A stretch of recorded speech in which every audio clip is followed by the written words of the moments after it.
भारत जोड़ो न्याय यात्रा छत्तीसगढ़ पहुंची, जहां पर उन्होंने जनसभा को संबोधित करते हुए बताया कि किस तरीके से जो जीएसटी का पैसा है वो अदानी के पॉकेट में जाता है।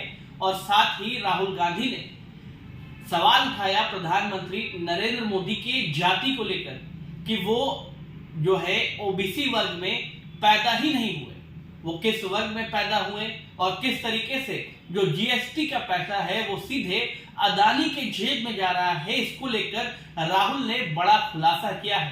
क्या कुछ कह रहे हैं राहुल गांधी, वो सुनिए। जीएसटी का पैसा आपके जेब में से जाकर सरकार के पास जाता है। अब सरकार क्या कर रही है?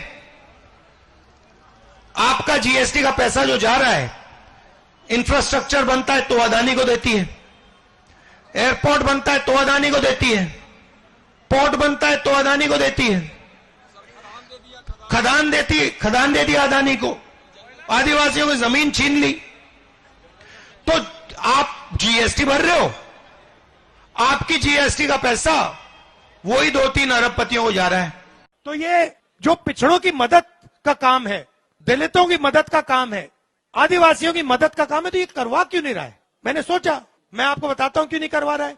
क्योंकि नरेंद्र मोदी जी जब पैदा हुए थे तो उनकी जो जात थी वो ओबीसी थी नहीं, वो ओबीसी पैदा ही नहीं हुए। वो ओबीसी कब बने?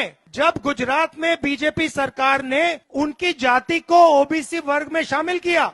मोदी जी की जाति क्या है? गांची, मोट गांची, गुजरात में। ये ओबीसी जात नहीं थी। इसको 2000 में बीजेपी की सरकार ने ओबीसी बनाया। इसका मतलब हिंदुस्तान के प्रधानमंत्री जाति जनगणना इसलिए नहीं कर रहे हैं क्योंकि ओबीसी है ही नहीं।